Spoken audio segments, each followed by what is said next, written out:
अगर आपकी E20 car खराब हो जाती है तो क्या कंपनी आपको दूसरी गाड़ी देने के लिए बाध्य हो सकती है? आपको यकीन नहीं होगा, लेकिन छत्तीसगढ़ में एक ऐसा मामला सामने आया है। कंज्यूमर कोर्ट ने मारुति सुजुकी की ग्रैंड विटारा जो E20 कंपेटिबल थी, उस गाड़ी के बदले कस्टमर को न्यू गाड़ी देने का फैसला सुनाया है, क्योंकि ग्रैंड विटारा जो कि E20 कंपेटिबल थी, वो गाड़ी E20 पेट्रोल की वजह से खराब हो गई। ये मैं नहीं कह रहा हूं, ये सबूत कह रहे हैं और जो कोर्ट का फैसला है वो कह रहा है। एक्चुअली ये मामला है क्या, जानते हैं इस वीडियो में। और दोस्तों, ये जो फैसला है ना, पूरी ऑटोमोबाइल इंडस्ट्री को हिला देने वाला है, क्योंकि E20 पेट्रोल अभी मैंडेटरी कर दिया है। हर पेट्रोल पंप पे आपको E20 पेट्रोल मिल रहा है। और ये जो फैसला आया ना, E20 के खिलाफ आया है, मतलब कि E20 पेट्रोल से गाड़ियां खराब हो रही है, ये कंफर्म हो चुका है। ऑफिशियली गवर्नमेंट ये अनाउंस नहीं कर रही है, लेकिन जो लोगों को प्रॉब्लम आ रही है, लोग फेस कर रहे हैं, यूट्यूब, इंस्टाग्राम, फेसबुक पर अपलोड कर रहे हैं अपने वीडियो, तो ये गलत तो नहीं होगा और ना ही ये कोई पेड कैंपेन होगा। यहाँ पे मैं आज वीडियो देखता हूँ ना, हर दूसरा वीडियो में यही देखता हूँ कि यार E20 की वजह से उसकी गाड़ी में ये प्रॉब्लम आ रही है। तो ये जो फैसला है ना, बाकी के कंज्यूमर के लिए बहुत हेल्पफुल होने वाला है, जिनको बहुत ज्यादा मेजर समस्या है। देखो, ऐसा जरूरी नहीं है कि E20 से सभी को प्रॉब्लम आ रही है, सबको नहीं आ रही है।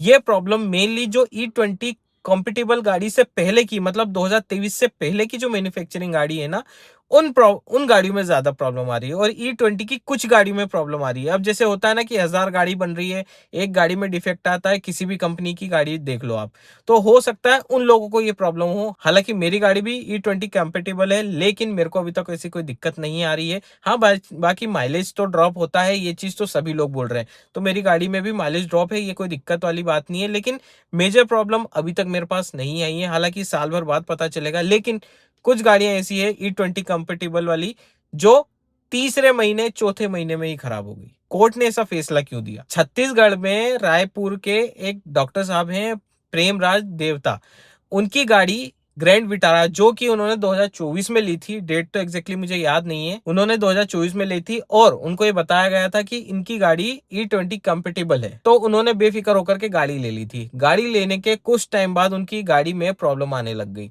उन्होंने एक बार सर्विस सेंटर पे दिखाया, 2 बार दिखाया, बाहर के मैकेनिक को दिखाया, उन्होंने फ्यूल टैंक भी प्रॉपर साफ कराया, फ्यूल का जो पंप है उसको भी प्रॉपर मेंटेन कराया, लेकिन गाड़ी के अंदर प्रॉब्लम लगातार बनी रही। उन्होंने अपने डॉक्टरी दिमाग लगाया, फ्यूल टैंक के अंदर जो भी सारी जो होते हैं ना इम्प्यूरिटीज जो इकट्ठी होती है, हालांकि पेट्रोल डलाते हैं, डीजल डलाते हैं, उनमें भी होती है, लेकिन E20 में कुछ जरा ज्यादा ही हो रही है। क्योंकि E20, थोड़ा टेक्निकल में जाऊंगा, बहुत ज्यादा टेक्निकल नहीं, बस इतना जाऊंगा कि आपको समझ में आए। E20 जो पेट्रोल है ना, वो मॉइस्चर के साथ पानी को अट्रैक्ट करता है, और वही चीज लोगों को परेशान कर रही है। हालांकि ये चीज गवर्नमेंट ने या फिर किसी भी फर्म ने सार्वजनिक नहीं करी है, लेकिन ये फैक्ट है। E20 मॉइस्चर के थ्रू पानी को अट्रैक्ट करता है, जिससे वो पेट्रोल से थोड़ा सा डिफरेंट बिहेवियर करता है, जिसकी वजह से आपके फ्यूल टैंक के अंदर कुछ समय बाद पानी इकट्ठा हो जाता है। आप देखना, नोटिस करना, E20 पेट्रोल एक बोतल में लाना और एक बोतल में आप पेट्रोल लेकर के आना। पेट्रोल का ढक्कन खोलोगे, कुछ टाइम बाद धीरे धीरे उसकी क्वांटिटी कम होगी, लेकिन कलर में चेंज नहीं होगा। वहीं E20 का ढक्कन आप खोल के रख दोगे ना, तो आपको अलग ही फील होगा कि यार इसका कलर थोड़ा सा चेंज हो रहा है, नीचे की ओर पानी आने लग रहा है। वो इसीलिए आने लग रहा है क्योंकि मॉइस्चर उसको मिल जाता है, मॉइस्चर की वजह से पानी वो पूरा अलग कर देता है। ये समझ लो, सिंपल सी चीज में उसको अलग कर देता है, जिससे पानी क्या करता है, नीचे बैठ जाता है। अब पानी नीचे बैठ गया और उसी सिचुएशन पे पंप रहता है, वही उसी पोजीशन में, तो पंप पेट्रोल की जगह पानी खींचता है। अब पानी खींचता है, जिसकी वजह से क्या होता है, पंप से के थ्रू पानी जाता है इंजन में, इंजन ब्लॉक होने के चांसेस है, इंजन सीज हो जाने के चांसेस है। फ्यूल पंप अगर पानी भेज भी जाता है, इंजन झेल भी ले थोड़ा बहुत, लेकिन कुछ समय बाद अगर फ्यूल पंप में ही वो चीज आने लग गई, बार बार कंटिन्यूअसली आने लग गई, तो फ्यूल पंप भी डैमेज हो जाता है, जिससे फ्यूल पंप खराब, आपकी फ्यूल लाइन पूरी चोक हो जाती है, साथ में आपका इंजन पे भी नेगेटिव असर पड़ जाता है। तो ये प्रॉब्लम तो जेन्युइन है और ये लोगों को हो रही है। हालांकि कंपनियां ये चीज बोलती है, अभी जैसे आपने वीडियो देखा होगा, मनीष कश्यप जो बिहार का एक बहुत बड़ा यूट्यूबर है, उसका भी एक वीडियो मैंने देखा कि टोयोटा कंपनी ने उसका क्लेम रिजेक्ट कर दिया, क्योंकि उसके पेट्रोल के अंदर पानी मिला। तो रीजन क्या था? रीजन वही था, E20 पेट्रोल मॉइस्चर खींचता है, पानी को अट्रैक्ट करता है, और वही चीज कंपनी ने नोटिस कर ली कि गाड़ी के अंदर जो फ्यूल डला है वो गलत फ्यूल डला है, मतलब सही फ्यूल नहीं डला है, जिसकी वजह से गाड़ी खराब हो रही है। वहां पे E20 का कोई नाम नहीं आ रहा, तो डॉक्टर साहब ने ये सोचा कि मेरे साथ ऐसा हो रहा है, और लैब के अंदर ये पाया कि E20 की वजह से ये पानी आया है।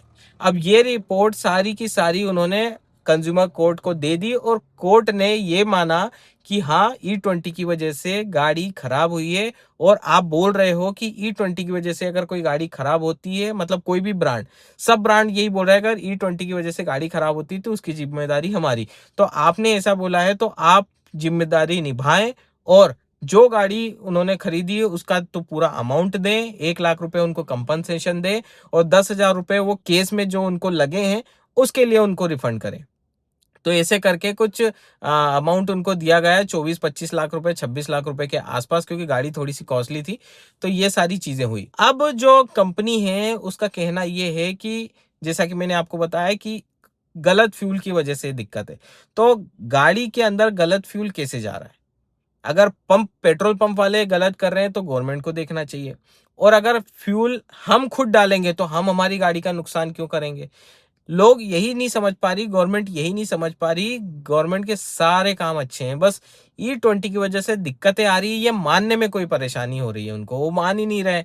अब जैसे नितिन गडकरी जी का एक इंटरव्यू मैंने सुना, एबीपी न्यूज में सुना। हालांकि नितिन गडकरी जी का मैं बहुत बड़ा फैन हूँ, ऐसा नहीं है, क्योंकि उन्होंने पूरे रोड, पूरे भारत के रोड इतने प्यारे कर दिए हैं कि जिसकी कोई हद नहीं। मतलब अब बोल सकते हैं कि हाँ, एक ही नेता अच्छा है जो अपने डिपार्टमेंट में 100% दे रहा है, अपना काम कर रहा है।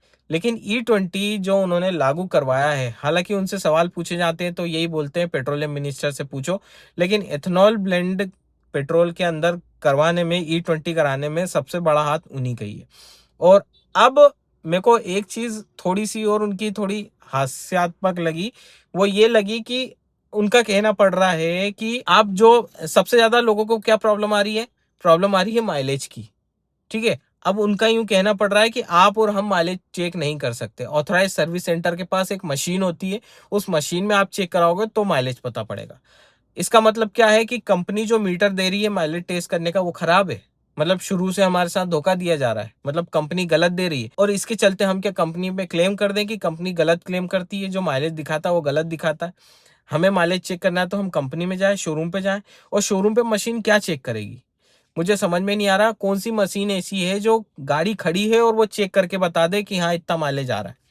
ये तो सेंस वाली बात नहीं है। नितिन गडकरी जी से ये उम्मीद तो नहीं थी। हालांकि मैं पॉलिटिक्स में चला गया, अपना टॉपिक से अलग हो गया, मैं क्या बताना चाह रहा था और क्या बताने लग गया। लेकिन हाँ, हर कार ओनर के मन में ये सवाल जरूर आ रहे हैं, मेरे मन में भी ये सवाल आ रहा है कि E20 की वजह से क्या वाकई में गाड़ियां इफेक्ट कर रही है, गाड़ियों को दिक्कत आ रही है या नहीं आ रही है? क्योंकि देखो, मैं 10 रील देखता हूँ ना, या 10 वीडियोस देखता हूँ, तो 10 में से 8 वीडियो सब नेगेटिव है और 2 पॉजिटिव है। और 2 पॉजिटिव भी कैसे हैं? उनका भी कहना यही है कि E20 की वजह से गाड़ी माइलेज कम दे रही है।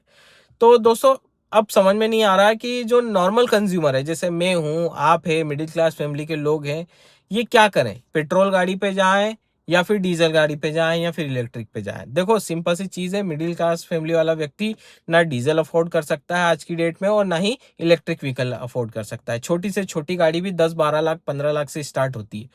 तो दोस्तों, मिडिल क्लास फैमिली तो पेट्रोल की तरफ ही जाता है। दूसरी चीज, अगर आप डीजल भी लेते हो तो डीजल में प्रॉब्लम क्या आ रही है कि डीजल में भी कुछ समय बाद, अब जैसे डीपीएफ का इशू तो है ही है, अगर आपकी गाड़ी रनिंग कम है तो डीपीएफ चोक होगा, तो उसमें भी आपका मेंटेनेंस बढ़ जाता है। और अगर आपकी रनिंग ज्यादा है तो कुछ समय बाद इन्होंने आइसोब्यूटेनॉल ऐड करने का प्लान कर लिया है डीजल में भी। तो डीजल इंजन में भी हो सकता है ये प्रॉब्लम हो, क्योंकि आइसोब्यूटेनॉल किसी भी कंट्री में, किसी भी कॉन्टिनेंट में डाला नहीं जा रहा है आज की डेट तक। मतलब कि कहीं पर भी ये इंट्रोड्यूस नहीं हुआ है। समझ रहे हो बात को? मतलब यूरोप में, एशिया में, या फिर कहीं भी वेस्ट की किसी भी कंट्री में आइसोब्यूटेनॉल नहीं इंट्रोड्यूस हुआ है। यहाँ इंडिया में फर्स्ट टाइम होगा। अब समझ सकते हो कि डीजल गाड़ियों पे एक्सपेरिमेंट होगा, और एक्सपेरिमेंट में लाखों करोड़ों गाड़ियां खराब भी होगी और कुछ गाड़ियां ठीक भी चलेगी। ये डाटा निकल के पूरी दुनिया में जाएगा और उसके बाद दुनिया डिसाइड करेगी कि भाई आइसोब्यूटेनॉल आपको डीजल में डालना चाहिए या नहीं डालना चाहिए। लेकिन अब इंडिया की पॉलिसीज है, अगर गाड़ियां खराब भी होगी तो कच्चे तेल को कम करने के लिए गवर्नमेंट उसको लागू कर देगी, ये तो कंफर्म है।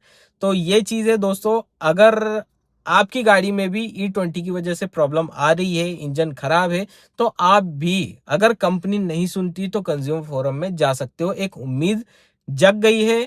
हालांकि जो कंपनी है उनका कहना है कि हम ऊपर के कोर्ट में अपील करेंगे, क्योंकि ये फैसला गलत है।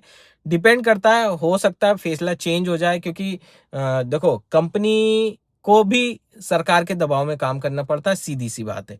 जैसे ही मनीष कश्यप का वीडियो आया था, सारी कंपनियां बोलने लग गई कि हमारी गाड़ियां सब कंपेटिबल है, हमारी गाड़ी में कोई दिक्कत नहीं है। अगर आपको ऐसा लगता है कि आपकी गाड़ी में प्रॉब्लम आ रही है E20 की वजह से, तो आप सर्विस सेंटर पे जाएं, कंपनी को मेल करें और सारी चीजें करें।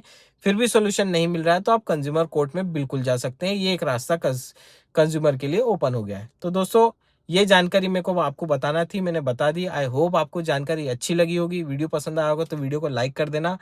न्यूज़ भी हम कवर करेंगे इस चैनल पे, गाड़ियों के बारे में भी कवर करेंगे, सब कुछ कवर करेंगे, लेकिन रहेगा सब कुछ ऑटोमोबाइल के बारे में। वीडियो पसंद आया तो वीडियो को लाइक कर देना, दोस्तों के साथ शेयर कर देना, चैनल पे नए हो सब्सक्राइब करना। इसी तरह का कंटेंट आपको मिलता रहेगा। तो चलिए दोस्तों, फिर मिलते हैं नेक्स्ट वीडियो में। तब तक के लिए stay safe and good bye.